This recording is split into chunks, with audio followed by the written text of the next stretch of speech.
Meus amados, hoje é o culto de edificação, mas eu queria fazer um negócio um pouco assim, pastor Valteci não gosta não, quebrar o protocolo. Vamos quebrar o protocolo? Eu queria que você perguntasse para alguém se essa pessoa ela é uma pessoa alegre. Não pode ser seu marido nem sua esposa, não pode ser seu filho nem sua filha, tem que ser outra pessoa. Você tem coragem de perguntar? E ela tem coragem de responder?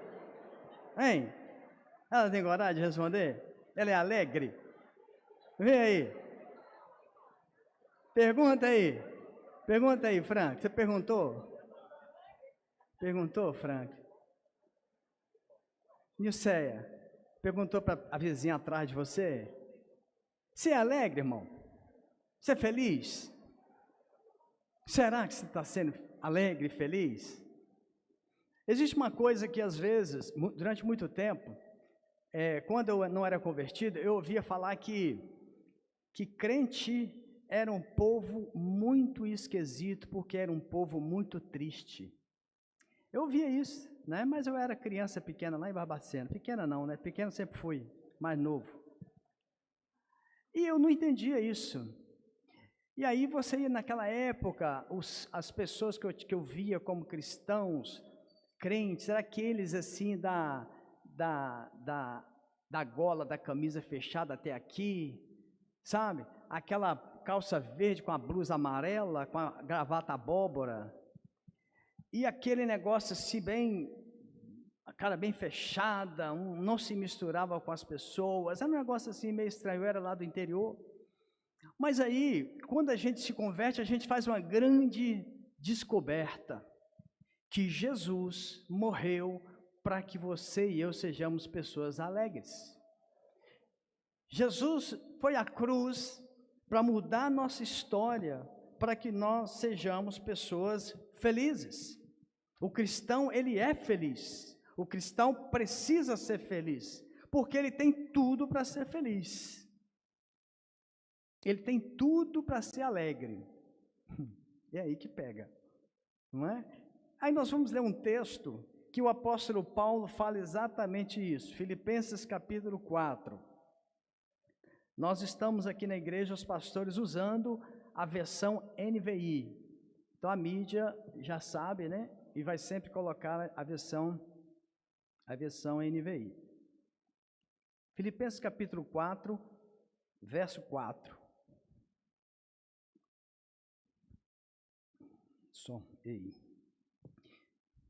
Filipenses capítulo 4, a partir do verso 4, Paulo diz assim: alegre-se sempre no Senhor. Novamente direi, alegre-se. Seja a amabilidade de vocês conhecida por todos.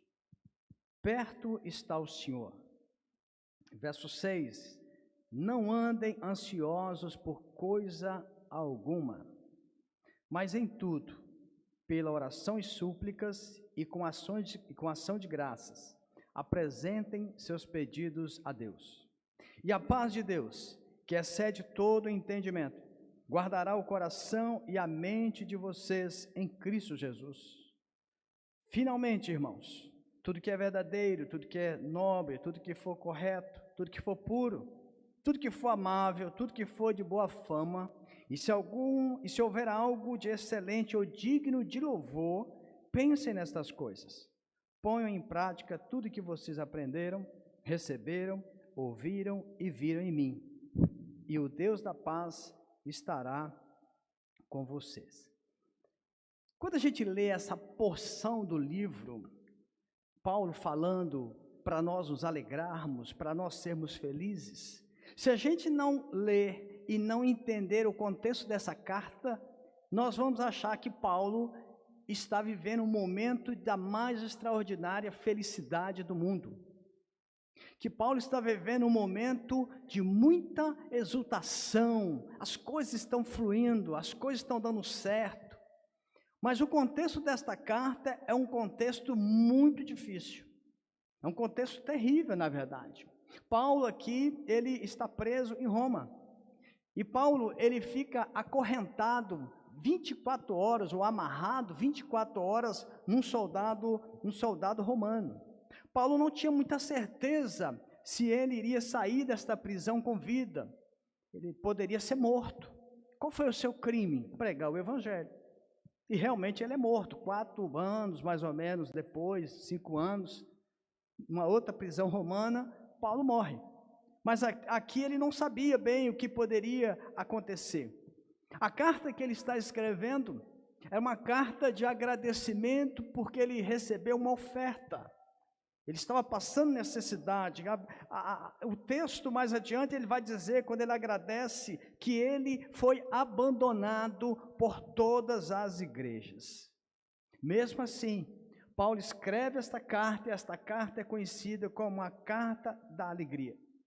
A carta para nós sermos alegres. E Paulo, ele fornece para nós algumas lições, irmãos queridos, você que está nos visitando nesta noite.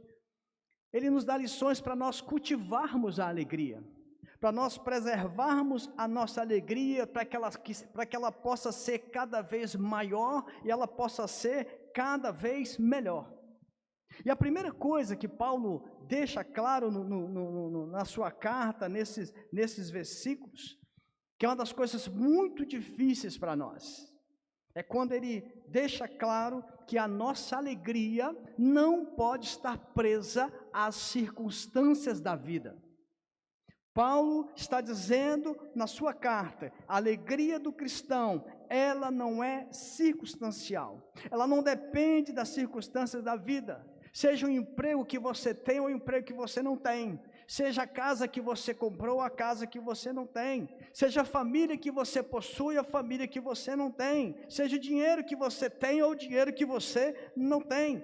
A alegria do cristão, conforme os escritos do apóstolo Paulo, não é um sentimento momentâneo, não é um sentimento romantizado, não é um anedotório, um conjunto de anedotas, um conjunto de piadas.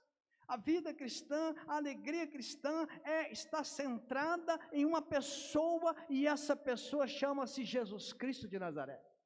A nossa alegria, a alegria do crente, a alegria de quem crê em Jesus, a alegria de quem anda com Deus, está centrada na pessoa de Jesus. Paulo, nesta carta, não está falando da alegria natural, mas ele está falando da alegria sobrenatural. A alegria natural, qualquer pessoa tem. A alegria natural, a pessoa que não serve a Deus tem. A alegria natural, quem não teme a Deus tem. A alegria natural vai para pessoas que obedecem, que não obedecem os mandamentos de Deus, também tem a alegria natural. Um pai que casa uma filha é uma alegria. A pessoa que tem um filho é uma alegria. Agora, no final do mês, aconteceu um fato inédito aqui na igreja, 2 casamentos sequenciais. No final de semana teve um casamento, outro final de semana teve outro casamento. Não é uma alegria um negócio desse? Para as pessoas naturais, a alegria natural acontece para as outras pessoas. Claro que nós estamos falando de casamento de homens de Deus, que nós estivemos lá fazendo e participando, mas isso acontece também para as pessoas que não servem a Deus. A alegria natural, ela alcança todas as pessoas. E quando a gente olha, por exemplo, os comediantes, as pessoas que contam piadas, hoje está na moda, né, os stand-up. São pessoas que a gente olha e morre de rir com eles. Mas eu estava vendo uma entrevista com o Carlos Alberto de Nóbrega, aquele que é da Praça é Nossa, um humorista bem antigo. E o Carlos Alberto de Nóbrega, ele estava numa entrevista e ele estava dizendo o seguinte, que todo comediante, ele disse desse jeito, todo comediante é triste. Todo comediante tem uma tristeza no coração. E ele disse que a maioria deles, fora do palco, são pessoas extremamente diferentes. Longe das telas, são pessoas extremamente diferentes do que elas representam no palco, do que elas representam na televisão. E a gente sabe da história que muitos desses comediantes até se suicidaram. Comediantes que se atolaram na depressão, na bebida, na droga. Por quê? Porque eles tinham uma alegria natural, e essa alegria natural não está firmada em Cristo. Aí quando vem as circunstâncias da vida, quando ele sai do palco, quando ele volta para a sua realidade, ele não tem condições de enfrentar a sua vida, porque aquela alegria não era uma alegria verdadeira, não era uma alegria permanente, não era uma alegria que permaneceria por toda a vida, mas era uma alegria por causa de um show, a alegria por causa de uma situação, de um evento que aconteceu. E esta alegria que Paulo está falando para nós, é uma alegria sobrenatural, porque ela tem intervenção de Cristo, e Cristo está pronto para derramar sobre nós aquilo que ele recebeu, conforme Hebreus capítulo 1, verso 9, que diz que o Senhor Deus o ungiu com óleo da alegria, e ele está pronto para derramar esse óleo de alegria sobre a nossa vida. Ele está pronto para nos ungir com esse óleo de alegria. Por isso que Paulo, ele insiste em dizer: alegre-se sempre no Senhor. Novamente direi, alegre-se, alegre-se, pois, querido, quem tem Jesus, ele é feliz. Quem tem Cristo é feliz. Quem tem Cristo não olha para as circunstâncias, e isso tira, arranca a sua alegria. Se Paulo olhasse as suas circunstâncias, Paulo não escreveria o que ele escreveu. Até chegar aqui, Paulo, ele tinha sido perseguido em Damasco, Paulo tinha sido apedrejado em Listra, Paulo tinha sido jogado às feras em Éfeso, Paulo tinha sido escorraçado e humilhado em várias cidades, foi preso em Jerusalém, sofreu naufrágio, indo para Roma, vai para a ilha de Malta, uma víbora enrola na sua mão, ele sofre chicoteadas, sofre pressões de todos os lados, mas ele diz no capítulo 1, verso 20 desse texto: até aqui eu continuo com o mesmo ânimo que eu tinha antes, com o mesmo vigor, a mesma determinação que eu tinha antes. E lá no capítulo 4 também, verso 20, ele diz: a Deus, ao Pai, toda a glória seja para Ele. Porque ele dizia, mesmo passando tudo isso, mesmo preso, o evangelho está crescendo, as pessoas estão ouvindo Cristo, as pessoas estão aceitando Cristo, as pessoas estão sendo transformadas, as famílias estão sendo alcançadas, vidas estão sendo salvas, se rendendo a Cristo. Então por isso que ele dizia, as circunstâncias não podem tirar a minha alegria, porque a minha alegria está em Cristo e na pessoa de Cristo. A nossa alegria, ela não é uma alegria natural. Quem crê e anda com Jesus, se você crê e anda com Jesus, a sua alegria não pode ser dosada pelas coisas dessa terra. Porque se você for olhar essas circunstâncias, você está sempre em depressão. Uma hora ou outra que você vai estar alegre. Vai estar alegre porque aconteceu alguma coisa boa, comprou alguma coisa nova, foi em algum lugar, fez um passeio bacana, foi para um retiro de casais, né, final de semana, ficou ali numa boa, tranquilo. Aí na segunda, terça-feira, vai passando o gostinho do retiro, as circunstâncias voltam de novo, as pressões voltam de novo, aí você fica sabendo que o Flamengo não ganhou, você fica sabendo que o Vasco está perigando de novo para a segunda divisão, que o Galo não vai ganhar nada esse ano, que o Palmeiras já era, continua a ser mundial, mas quem sabe um dia, e aí você vai olhando para a sua sogra, que de novo foi lá na sua casa, e o seu cunhado, e o seu filho, e os problemas, e a empresa, e o trabalho, você começa a se abarrotando pelas circunstâncias da vida, e você começa a ficar com a sua alegria sendo esmiuçada, destruída e apagada. Nós precisamos entender o que Paulo está falando. Se nós olharmos as circunstâncias, nós vamos acolher na nossa alma a tristeza, meus irmãos. A tristeza. Os terapeutas estão aí, cada dia mais surgindo mais terapeutas, os consultórios cada vez mais cheios, os psiquiatras não tem nem horário, tem plano de saúde que eles estão rejeitando, eles não querem nem trabalhar para plano. Psiquiatra em plano está sendo uma raridade. Por quê? Porque está assim de gente procurando. Está assim de gente procurando os psicólogos, está assim de gente procurando os terapeutas. Nada contra, é bom, pode procurar, mas há muita gente que serve a Cristo, que está sendo amarrado por estas coisas, e está vivendo uma vida sem alegria. As circunstâncias têm sufocado, os acontecimentos têm apagado tem sido pessoas com um olhar tristonho, tem sido pessoas de falas absolutamente longe do que a Bíblia diz. Nós temos pessoas que olham para frente, não é positivismo.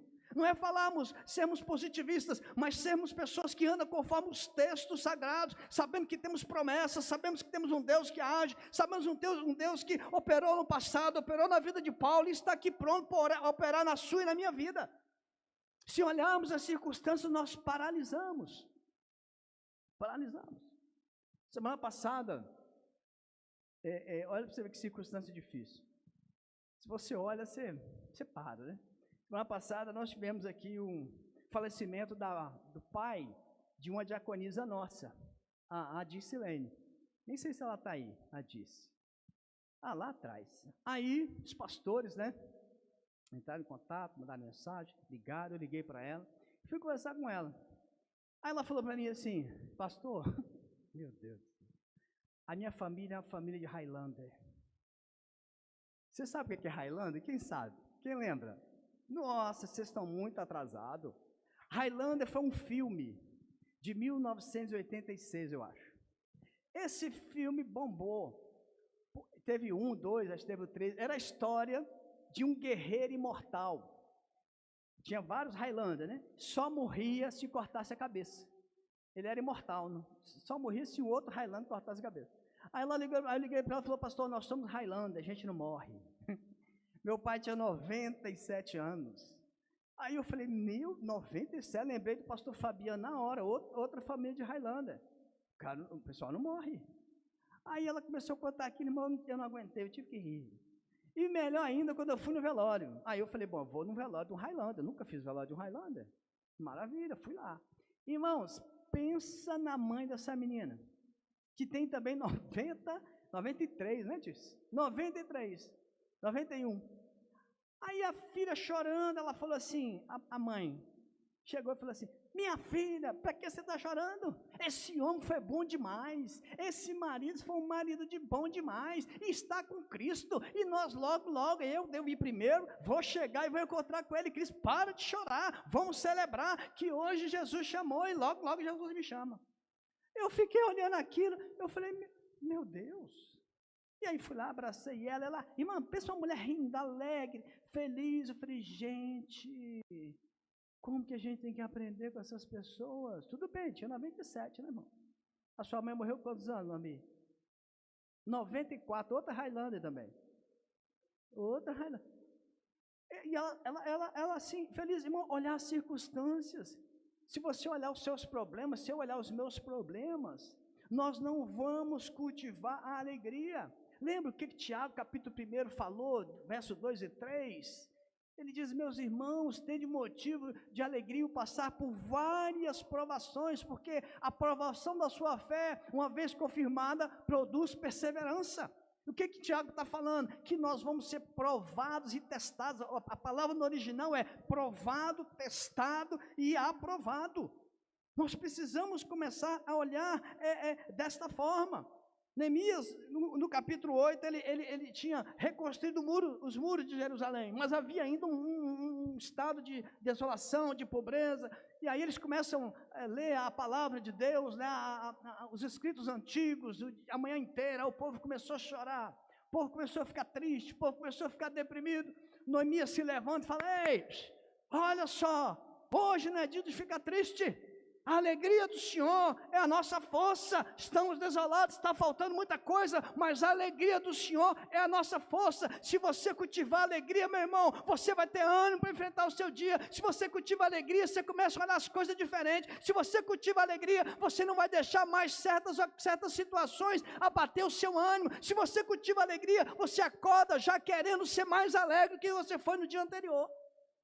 Mas se a gente ficar olhando as circunstâncias, nós vamos ficar igual aquela mulher encurvada que Jesus encontrou no templo, olhando para baixo o tempo todo.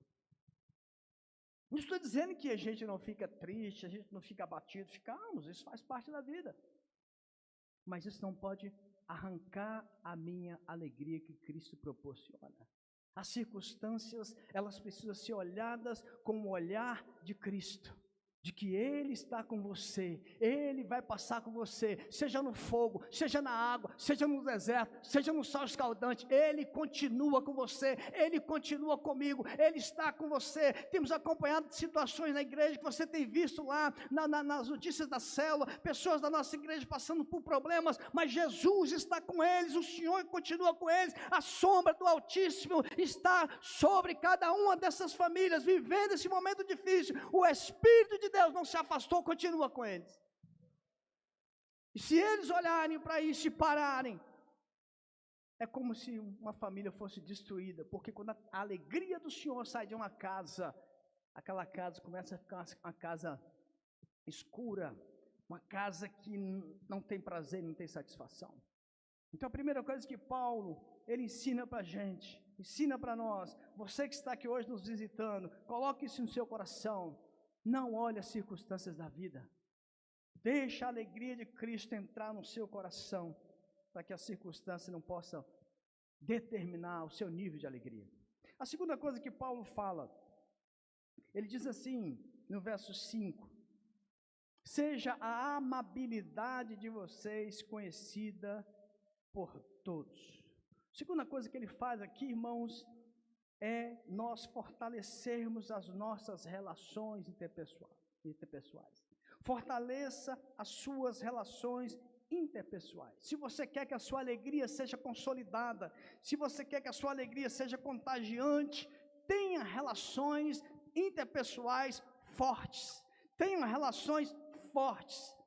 Tenham amizades fortes. Crie relações com as pessoas. Talvez você no seu trabalho, você não vai ser amigo de todo mundo, amigo íntimo de todo mundo, ou na sua escola, ou na sua rua, mas você tem que criar relações com as pessoas, criar relações interpessoais, para que essa alegria dentro de você, ela fique uma alegria que possa espalhar para os outros, porque, querido, o Evangelho não entra na vida de uma pessoa, para que essa pessoa viva num casulo, o Evangelho não é revelado a uma pessoa, para que ela crie um cordão de isolamento ao redor de si mesmo. A alegria verdadeira, ela surge para que nós amemos os outros. A alegria verdadeira, ela vem sobre nós, para que nós possamos transferir para outros, e esses outros serem contagiados. Olha o que ele diz aqui no verso 1, ele diz assim, meus irmãos, a quem amo e quem tenho saudade, vocês são a minha alegria e a minha coroa. Olha como que ele fala do amor para essas pessoas, como que ele tinha saudade dessas pessoas. E aí ele trata de um assunto muito sério no verso 2. Quando ele fala que ele roga a Evódia e a Sintique, duas mulheres da igreja que estavam brigadas. A gente não sabe o que aconteceu, esse pau aqui quebrou, o negócio aqui estava feio. Estava tendo racha, divisão, complicações no meio de duas irmãs. Aqui ele está trabalhando relacionamentos saudáveis. E aqui ele não chama a atenção para o conserto, para o perdão, porque como é que você tem no seu coração uma alegria, mas dentro do seu coração onde habita a alegria, está habitando ódio, está habitando a raiva, está habitando a falta de perdão, está habitando rancor? Não tem jeito. A alegria verdadeira ela não comunga com essas coisas, ela não tem relação com estas coisas, ela não tem como comungar com essas coisas. E ele vai e trabalha essas duas questões, e ele olha e fala para elas e pede ajuda para o seu companheiro de julgo, dizendo, olha, você precisa ajudar essas mulheres, isso precisa ter um acerto. Sabe, queridos, nós sabemos que perdoar é difícil, liberar é difícil, a gente sabe disso tudo, você sabe disso tudo.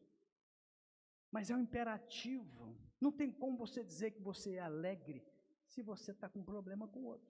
Não tem como você dizer que você não é o seu verdadeiro alegre, mas você não conversa com Beltrano, alguém da sua família, alguém do seu trabalho, alguém em relação com você. Não adianta você dizer isso não é verdade, você está se enganando. É o que Paulo está falando aqui. Que Paulo está orientando, precisa ter um conserto, precisa haver um acerto nisso, querido. Precisa que isso seja absolutamente acertado, porque isso é vital. Se você quer ser uma pessoa alegre, você não pode ter problemas mal resolvidos ou sem resolver com as pessoas. Porque nós sabemos que tem alegrias que são momentâneas, uma boa reunião, você teve ali um passeio bom, um programa muito bom, aquilo ali foi um momento, mas isso vai passar. A alegria verdadeira, ela precisa estar sendo trabalhada e não comunga com desunião. Como que você diz que tem alegria verdadeira se você está causando separações? No mesmo coração que a alegria verdadeira mora, não há espaço para o rancor. Provérbios 15:13 diz que o coração alegre formoseia o rosto. O coração alegre formoseia o rosto. Não vou falar para você falar para a pessoa do lado, mas quem sabe, né? Você não está gastando muito com Mary Kay, quando deveria apenas ter o seu coração alegre. Não adianta você botar tanta Mary Kay, porque dentro está com problema. A alegria verdadeira, ela formoseia o rosto, ela muda o rosto. Por isso que muita gente fala para você assim, nossa, depois que você começou a andar com os crentes, depois que você se converteu, seu rosto mudou, você está brilhando, né? Aí a gente com muita humildade fala, é o brilho de Jesus, né? É o óleo do Espírito. Na verdade, é a alegria que entrou no seu coração. E aí Provérbios está dizendo isso, a alegria entra, essa alegria verdadeira, isso vem e muda o seu rosto, muda a sua feição, muda o seu olhar. Muda a forma de você ver as pessoas olham para você e vê diferença, porque essa alegria que está dentro de você, ela está borbulhando e ela precisa ser uma alegria constante, uma alegria que cresce, uma alegria que contamina. Você conhece alguém que é alegre? É outra pergunta que você pode fazer na sua célula, mas podemos fazer aqui agora. Você conhece alguém alegre? Uns 3 ou 4? Aqui na igreja tem um monte de gente que tem uma alegria muito espontânea, né? O Gilson, por exemplo, é um camarada que eu acho ele muito alegre. O Gilson, se você der mole para ele, irmão, se você der mole para o Gilson, você virou piada. Não adianta, não dá mole para o Gilson, né? Era alegre. Na minha célula, por exemplo, tem umas 2 meninas lá que eu vou te falar, as meninas são muito alegres. Tem umas que são mais discretas, que a gente nem percebe, né? Tipo Priscila e Martinha, são muito discretas. Né? O pastor Tiago é um camarada muito alegre, muito festivo, muito fanfarrão, né? Alegre o ambiente. Tem gente que tem isso, não é? Mas esta alegria, para ela causar impacto, ela tem que estar cheia de Jesus. É por isso que você que está aqui nesta noite, e você é até uma pessoa alegre, mas ainda não conhece a Cristo, deixa eu te falar, Jesus quer transformar essa alegria sua na alegria permanente, verdadeira e transformadora. Uma alegria que vai contaminar seus familiares, uma alegria que vai contaminar quem está perto de você. O pastor Ari, por exemplo, ele é mais na dele, mas é um cara super alegre. Você já sentou perto do pastor Ari? Um monte de piada que ele conta dos outros e dele mesmo. Né? Então isso vai... aí a gente tem vontade de estar perto de pessoas assim, a gente gosta, eu gosto de estar perto de pessoas assim. Né? O pastor Fabiano, por exemplo, ele é um cara caladão, mas é um camarada muito alegre. No jeito dele, o pastor Valteci também. O pastor Valteci é difícil ele rir de uma piada, depois que ele demora a entender, né? Depois que ele entende também, ele ri. Né, pastor? Mas é um camarada tranquilo, bom de estar perto, outros mais, né? Tem o marido da Eide, o Tiago Dornelas, camarada que é bom de você estar perto. Tem outro, tem quantas pessoas na sua célula, com certeza. Tem o pastor Samuel, que é um camarada extremamente alegre, fica perto, você gosta de estar perto. Essa alegria só tem uma razão para ser. Cristo Jesus, o Senhor da glória. É essa alegria que Deus quer que você tenha, essa alegria que o Senhor quer que você cultive, essa alegria que Paulo está falando para a gente. Vamos cultivar mais essa alegria. Então não olhe as circunstâncias da vida. Sei que você deve estar falando assim, pastor, se o senhor soubesse os meus problemas, é verdade, se você soubesse os meus também, a gente podia trocar um pouquinho. Eu te dou 2, você me dá 2, eu te dou 1, você me dá 1, e a gente vai tocando, né? Quem não tem problema nenhum aqui, levanta a mão. Nenhum problema. Quem não tem? Pode, seja humilde, não. É só hora de você ser simples. Aqui, Natan. Não tem problema. Quantos anos o Natan tem? 5 anos. Eu duvido se você sentar com ele, ele vai reclamar. Aí você vai descobrir que ele tem um problema. Porque hoje as crianças estão todas com problema também, né? Todo mundo tem problema, irmão.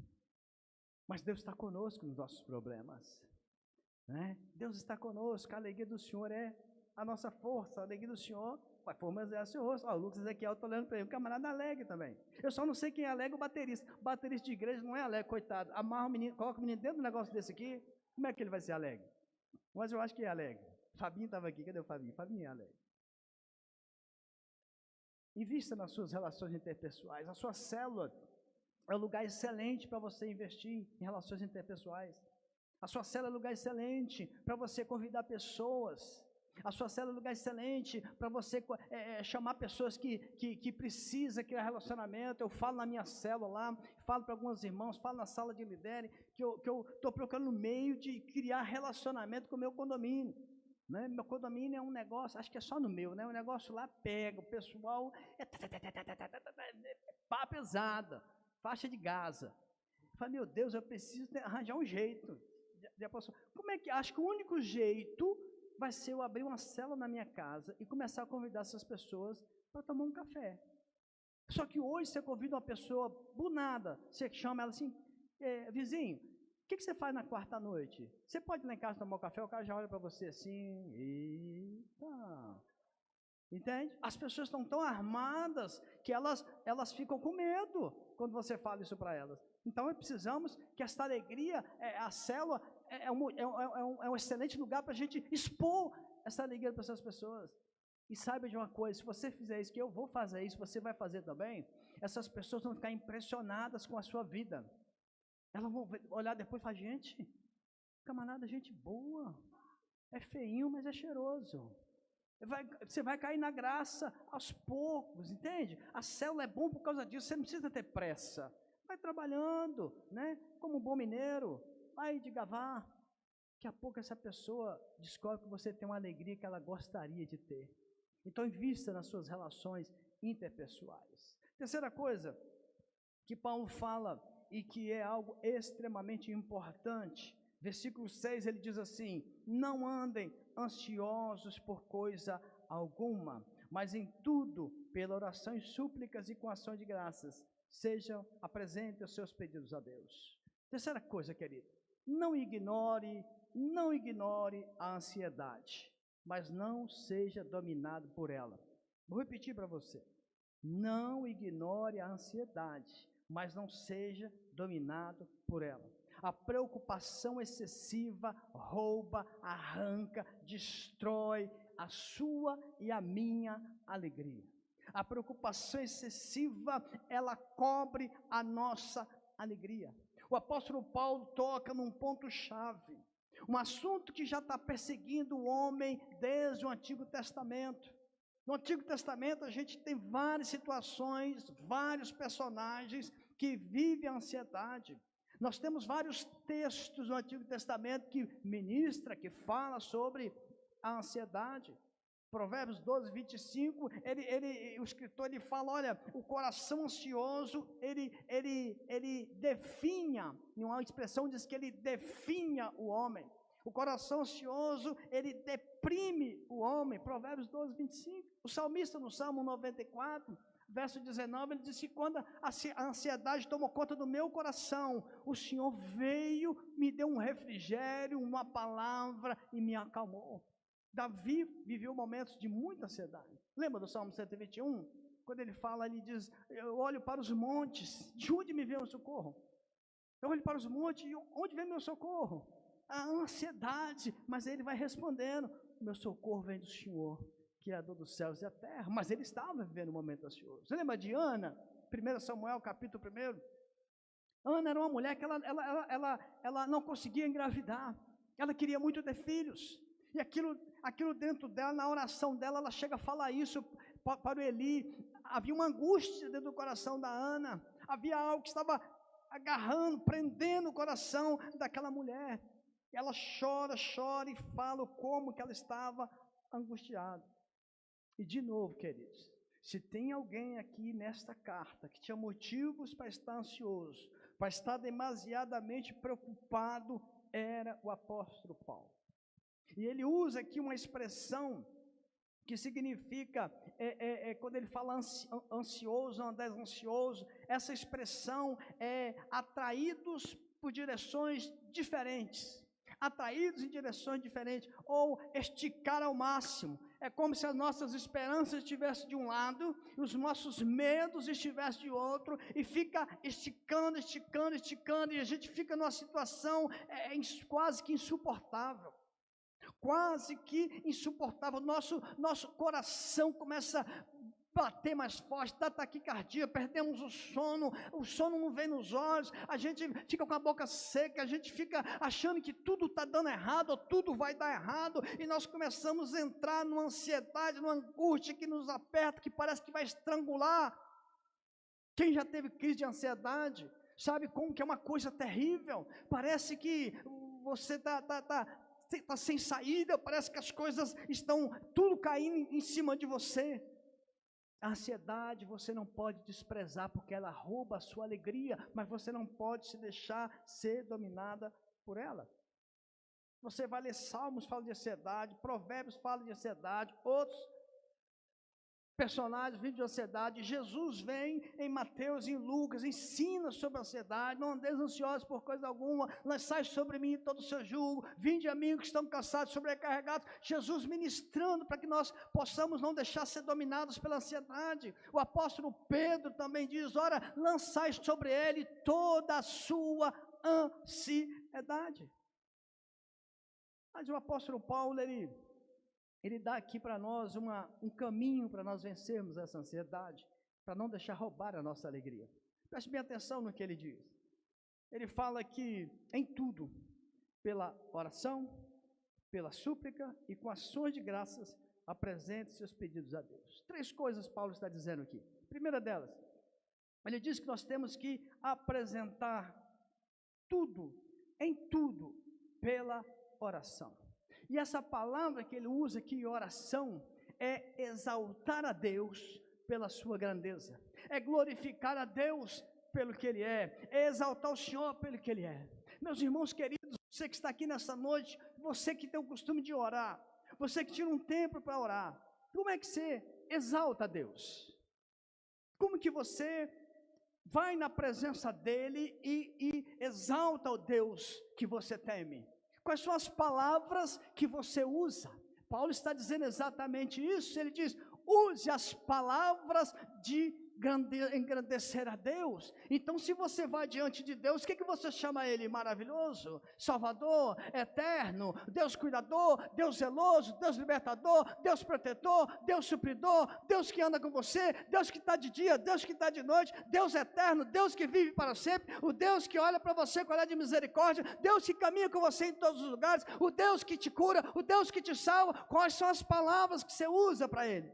É que Paulo está dizendo: em tudo, ore ao Senhor nessa exaltação, diga quem Ele é. E nós temos dificuldade, querido, de fazer isto. Aí nós estamos perdendo a oportunidade de vencer a ansiedade, e parar e começar a exaltar o nome do Senhor, dizer quem Ele é para você, qual é o significado de Deus na sua vida. Em tudo, a oração. Segunda coisa que ele diz: em tudo, pela súplica. Essa expressão súplica ele usa literalmente, é fazer os seus pedidos conhecidos. Olha que ele está falando de 2 coisas diferentes. 2 coisas. Mas qual que nós mais fazemos? O que mais nós fazemos? Nós pedimos. Isso nós sabemos até fazer bem. Entretanto, quando ele coloca essa palavra súplica, minha mulher que gosta dessa palavra, minha mulher fala assim: não, a súplica aqui é um nível mais profundo do que a oração. Por que ela fala isso? Porque aqui, no coração dela, ela fala assim: aqui a pessoa chora, aqui a pessoa faz propósito, aqui a pessoa grita, aqui a pessoa esperneia, aqui a pessoa não mede palavras, aqui a pessoa vai mesmo chorando, aqui perde a maquiagem, aqui o cabelo fica desengrenhado, aqui não tem hora, aqui é todo o tempo, aqui pode ser. Os mais fervorosos como ela, os que não são tão fervorosos, têm que entender que precisa falar, você precisa dizer a Deus, você precisa expor a Deus, você precisa abrir seu coração para Deus. Uma das coisas que a angústia e que a ansiedade mais faz em nós é nos calar. Uma das coisas que a ansiedade mais faz com o nosso coração é fazer-nos sermos fechados. Uma das coisas que a ansiedade mais faz com você é não te dar ânimo para conversar com ninguém, é não te dar ânimo para você falar com ninguém, nem com Deus.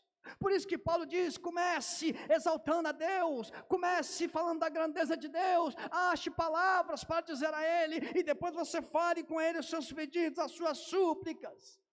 em tudo pela oração e pela súplica. E a terceira coisa que Paulo diz, em tudo com ações de graças. É o reconhecimento das misericórdias passadas, é o reconhecimento do que Deus fez por você, é bem diferente das preocupações ansiosas pelo futuro. Uma pessoa alegre, ela reconhece a bondade diária de Deus sobre a sua vida. Uma pessoa alegre, ela sempre tem motivo de louvor e gratidão a Deus. Uma pessoa alegre, ela sempre usa a sua alegria para abafar a murmuração. Uma pessoa alegre, ela sempre ministra a ela mesma e a outros a palavra de gratidão. Você viu aqui o vídeo dessa senhora? Quem aqui na igreja, presente nessa noite, que vive uma situação como essa? Tem alguém? Que a gente não sabe? Vai que tem. Tem? Não tem. E aí, você olha para uma situação dessa, você não tem motivo de agradecer a Deus? Você não tem motivo de estar aí agora pensando que sair daqui você pode parar aqui na tenda dos milagres aqui, ó, e comer lá como é que é o negócio? Abóbora, caldo de abóbora com carne moída? Ou não, você vai sair daqui e vai para uma pizzaria com a sua família, ou vai chegar em casa, já tem lá a janta já preparadinha, só vai esquentar na airfryer, na micro-ondas, ou no forno, e vai sentar com a sua família, vai comer, e depois vai para a cama quentinha. Como é que você não tem motivo de agradecimento? Como é que você não tem motivo de chegar na sua casa? Você tem uma casa, você viu aqui a situação dessa pessoa. Então Paulo está dizendo, em tudo tenha ações de graças. E ele, querido, no capítulo 7, ele fala qual é o resultado da oração e da súplica e da ação de graça. No capítulo 7 ele responde, ele diz, e a paz de Deus, que excede todo entendimento, guardará o coração e a mente de vocês em Cristo Jesus. Aí ele fala da paz de Deus que a maioria dos médicos não aceitam. Ele fala da paz de Deus que a maioria dos terapeutas não compreende. Ele fala da paz de Deus que os remédios não conseguem dar para nós. Mas o Espírito de Deus nos dá essa paz. Mas o Espírito de Deus cria em nós essa paz. Mas o Espírito de Deus gera em nós esta paz.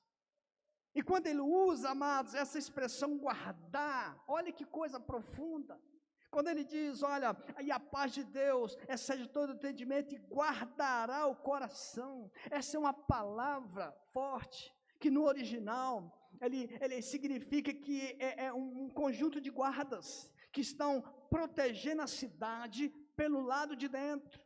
Pelo lado de dentro monta-se uma guarita e esses guardas ficam ali de plantão e só entra e sai aquilo que os guardas permitirem. Olha que palavra profunda. Então o que Paulo está dizendo? Quando eu começo a usar a oração, exaltando a Deus, glorificando a Deus, bendizendo o nome do Senhor, dizendo o que Ele significa para mim, quando eu uso a súplica, mostrando para Ele, abrindo meu coração, dizendo o que eu sinto, quando eu sou grato, quando eu agradeço, o que Paulo diz? Que eu, Senhor, vai montar uma guarda na minha alma, e só vai entrar na minha alma aquilo que o Senhor permite, só vai entrar nos meus pensamentos, aquilo que Deus permite, aquilo que é bom, aquilo que é saudável, aquilo que vai me gerar mais alegria, e aquilo que não presta, eu consigo tirar, eu consigo jogar fora. É isso que Paulo está dizendo. Ao intensificar esse tempo de oração, ao intensificar esse tempo de clamor, ao intensificar seu tempo de agradecimento, aí ele diz assim no verso 8, finalmente, irmãos, depois você faz tudo isso, olha o que ele diz que acontece comigo e com você.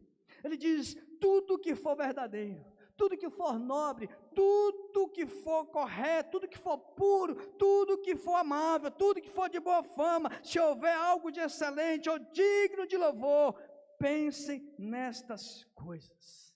Você muda, irmãos. Sua mente muda, meu amado visitante, sua cabeça muda, você não vai mais querer pensar naquilo que só traz derrota, que só traz tristeza. É o Espírito de Deus, começa a trabalhar em você. Quando você deixa Jesus entrar, a alegria verdadeira vem, Ele começa a mudar a sua mente, este Espírito fica dominando o seu coração, e vai filtrando aquilo que é bom e daquilo que não presta, e vai trazendo para você aquilo que realmente vai gerar em você mais alegria. Mas ele faz um alerta para nós no verso 9. Ele diz, ponham em prática tudo o que vocês aprenderam. Esse termo que ele coloca aqui, pôr em prática, é uma ação contínua e repetitiva habitual. Ele está dizendo, preciso fazer isso de forma habitual e contínua. É uma prática constante. Ele está dando a ideia de repetição. Oração, súplica, ação de graça. Oração, súplica, ação de graça. Não é um mantra, é um estilo de vida. Não é um mantra, é você estar regularmente diante de Deus. Querido, se você está com a sua glicose alta, não adianta você cortar o doce uma vez por semana. O ácido úrico está lá nas alturas. Aí o médico dá a recomendação, você fala, bom, uma vez por semana não vou comer carne. A hipertensão está batendo na porta. Aí você chega em casa e fala, amor, toda segunda-feira nada de sal aqui em casa. Você vai morrer. Não vai resolver o seu problema. Tem que ser algo contínuo, algo regular. Sua dieta tem que mudar. Por um tempo você vai ter que diminuir bastante o sal. Por um tempo você vai ter que ficar sem comer a carne por causa do ácido úrico. Por um tempo você vai ter que, determinada alimentação vai ter que ser transformada. A sua glicose está altíssima, vai ter que mudar o açúcar, irmão. Tem que tirar o açúcar da sua casa, não tem jeito. A mesma coisa é o que Paulo está dizendo aqui. Você quer que a sua alegria seja constante? Continue diante de Deus de forma regular, de forma habitual, de forma constante. Mas para isso você precisa de tempo com Jesus. Este é o grande problema nosso. Tempo com Jesus. Nós estamos sem tempo, irmão. Não dá tempo. Nós acordamos cedo, nós trabalhamos cedo, nós saímos cedo, nós pegamos o 507 cedo, nós vamos para a escola da noite, não dá tempo, nós estamos chegando cansados, como nós vamos fazer? Mas nós temos tempo de ir pagar para o terapeuta, para o psiquiatra, temos tempo para ir no médico, porque nós estamos mal, porque a ansiedade está tomando conta, porque estamos perdendo sono, porque estamos aquilo, e nós não temos tempo de entender que eu preciso de tempo com Jesus, que eu preciso orar, suplicar e ter ações de graça constantemente na minha vida, para que essa ansiedade não tome o volume que ela já está tomando, e está roubando a minha alegria, está tirando o meu sentido de vida. Paulo está dizendo, ponha em prática, ponha em prática. Se as suas juntas estão atrofiando, querido, não adianta você ir para a ginástica uma vez por semana, tem que ser algo constante, é preciso oração e ação contínua e repetitiva para que a sua alegria não seja sufocada. Então eu quero encerrar perguntando para você, como está o seu nível de alegria atualmente? Como está o seu nível de alegria? A ansiedade já tem roubado de você a sua alegria?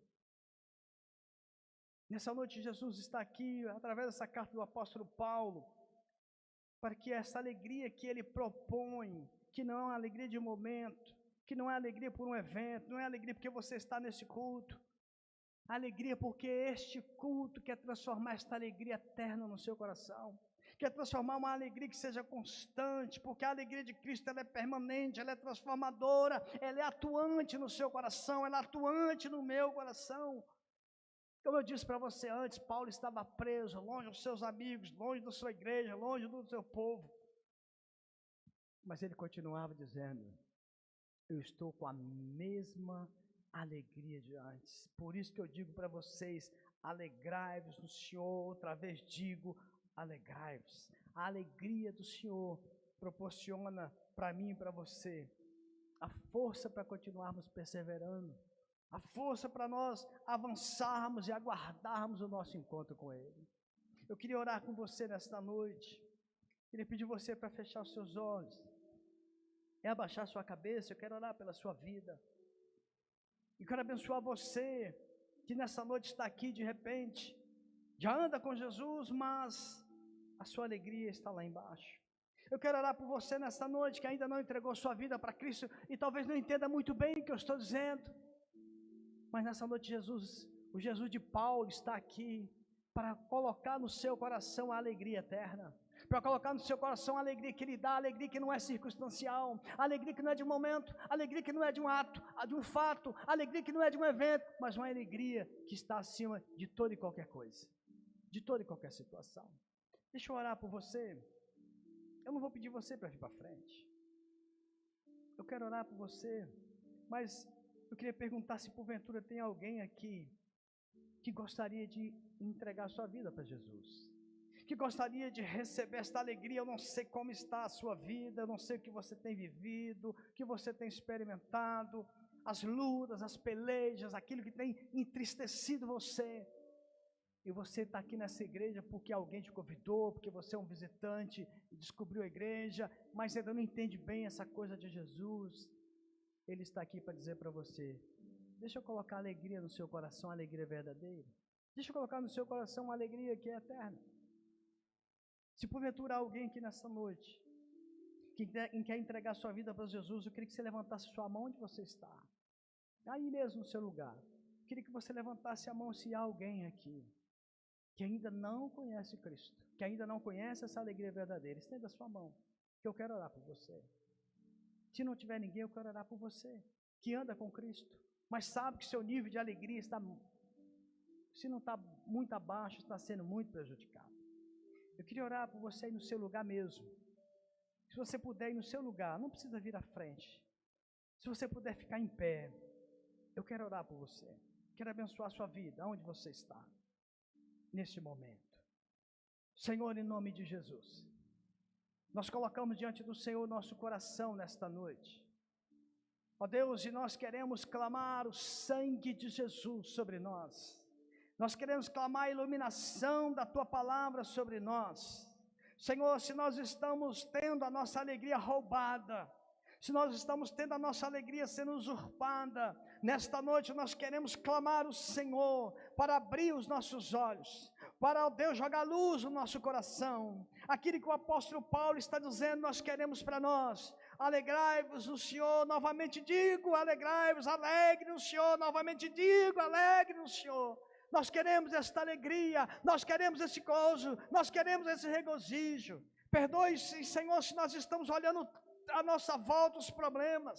O apóstolo Paulo estava cheio de problemas, mas ele olhava além dos problemas, ele olhava para cima, ele olhava para o Senhor. Ajuda-nos, Senhor, nesta noite a olhar para cima. Repreende da nossa vida toda falta de tempo com o Senhor. Nós queremos declarar quem é o Senhor para nós: o Deus Salvador, o Deus Curador, o Deus Libertador, o Deus Eterno, o Deus Protetor, o Deus Presente, o Deus Eterno, o Deus Criador. Nós queremos, Senhor, na nossa boca e nosso coração declarar. Nós queremos apresentar ao Senhor nossas lutas. Nós queremos ser gratos.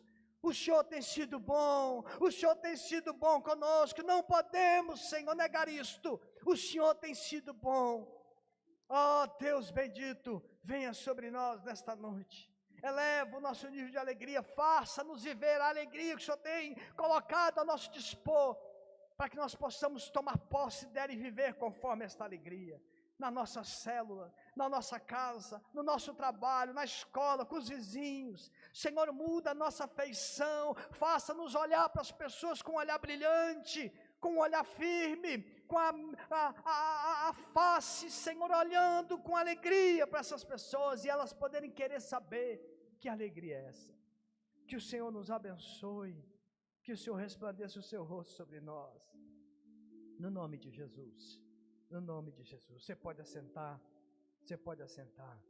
Louvado seja o nome do Senhor. Pastor Tiago.